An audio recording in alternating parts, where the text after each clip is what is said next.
राष्ट्रीय बालकामगार प्रकल्प शिक्षक शिक्षकेतर कर्मचारी संघटनेचे उपोषण जिल्हाधिकारी कार्यालयासमोर सुरू आहे। शासकीय सेवेत सामावून घ्यावे, कोरोना काळातील थकीत निधी तातडीने द्यावा अशी मागणी उपोषणकर्त्यांनी केली आहे। प्रमुख मागणी आमचं जे थकीत वेतन बाकी आहे सरकारकडे त्यांनी ते त्वरित द्यावं आणि दुसरं की आमचा समायोजनाचा विषय होता। गेल्या आम्ही 20 वर्षापासून आम्ही त्याच प्रोसेस मध्ये की प्रत्येक वेळेस उपोषण करायचे, मुंबईला जायचं, दिल्लीला जायचं, पाठपुरवठा घ्यायचा, तरी अद्याप सरकारचं आमच्याकडे लक्ष नाही।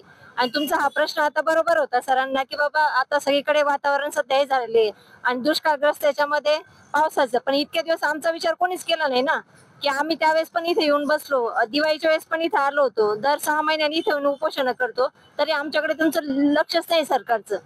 एवढंच आहे की आता हे आमचं हे आंदोलन झाल्यानंतर आता पुढच्या आंदोलनाचा इशारा आता सर्व आम्ही वरती जाणार आहे, तिथं मुंबईमध्ये तिथं करणार आहे मंत्र सरस्वती बम।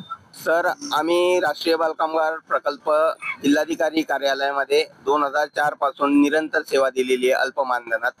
तर आमच्या प्रमुख मागण्या ह्याच आहेत की आम्हाला शासकीय सेवेत समायोजन करावे आणि कोविड-19च्या काळातील आमचे थकीत मानधन देण्यात यावे, या प्रमुख मागण्या आहेत सर। जवळपास 6 महिन्याचं मानधन थकीत आहे सर आणि निधी सुद्धा उपलब्ध आहे। निधी म्हणजे किती लोकांचं तसं नाही सांगता येणार, पण जवळपास 45 संक्रमण केंद्रांचं कर्मचाऱ्यांचे मानधन थकीत आहे। किती कर्मचारी टोटल जिल्ह्यामध्ये एका संक्रमण शाळेत 4 लोक कार्यरत होते। 300-350 लोकांचं मानधन थकीत आहे। आम्ही सरकारला सहानुभूतीपूर्वक आमचा विचार करून आमचे थकीत मानधन द्या, कारण की निधी सुद्धा उपलब्ध आहे आणि कोर्टाचे सुद्धा तसे आदेश आहे की 60 दिवसाच्या आत हा मानधनाचा प्रश्न निकाली काढावा, परंतु अद्यापपर्यंत कुठल्याही प्रकारचा यावर ठोस कारवाई झालेली नाही।